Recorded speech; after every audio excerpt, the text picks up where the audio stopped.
Chapter 6 Amba's Thirst for Revenge. Amba left the forest and went everywhere. She finally performed a terrible penance. She denied herself even the bare necessities and continued her penance. Shanmukha, the son of Lord Shankara, was pleased with her. He appeared before her.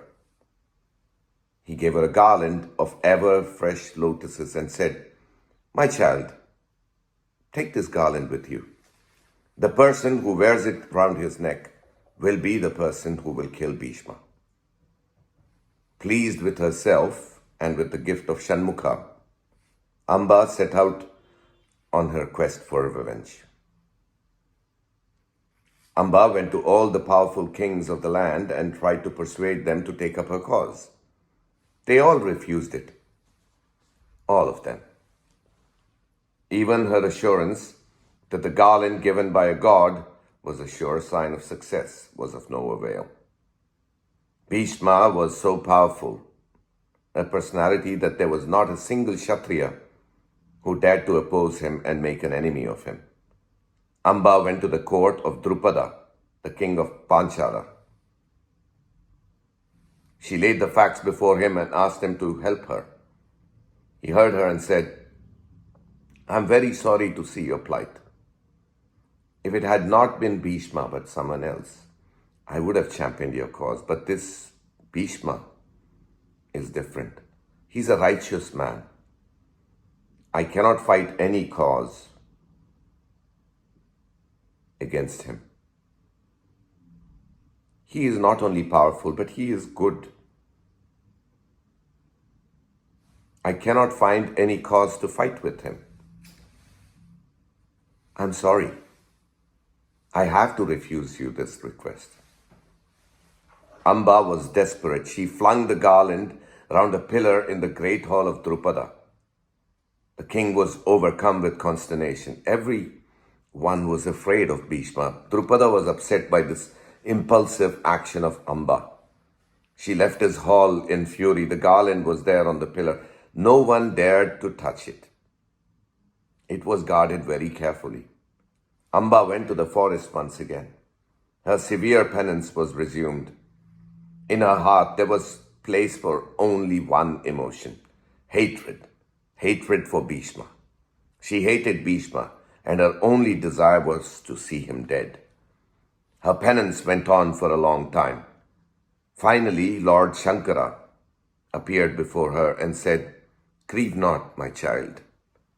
In your next birth, you will yourself kill Bhishma."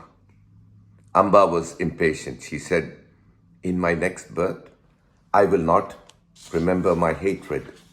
I may kill him, but I will not be able to taste the joy of revenge. I must kill him now." Shankara smiled and said, "Do not worry. In your next birth, you will remember every one of the many incidents in this life.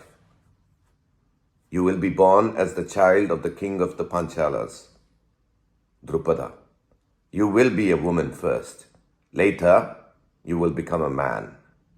I assure you that you will have your revenge. You will certainly kill your enemy, Bhishma." Amba built a huge fire and threw herself into it. Later, she was born as the king Drupada's daughter.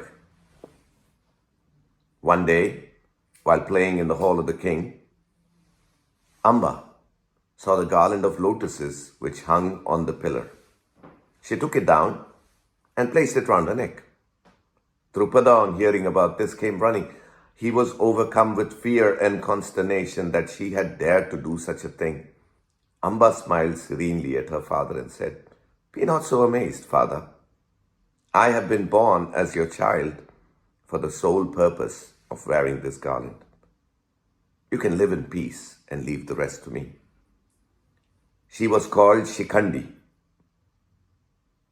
Her education was given to her by Drona, who, like the rest of the world, thought that she was a man. Years passed. By the kindness of a yaksha, Amba lost her sex and became a man. She grew up in the house of Drupada, with her hatred for Bhishma burning like a torch in her heart. With that, we come to the end of chapter 6. For the next episode of Mahabharata by Kamala Subramaniam, stay tuned on Storytime with Rajesh. Bye now.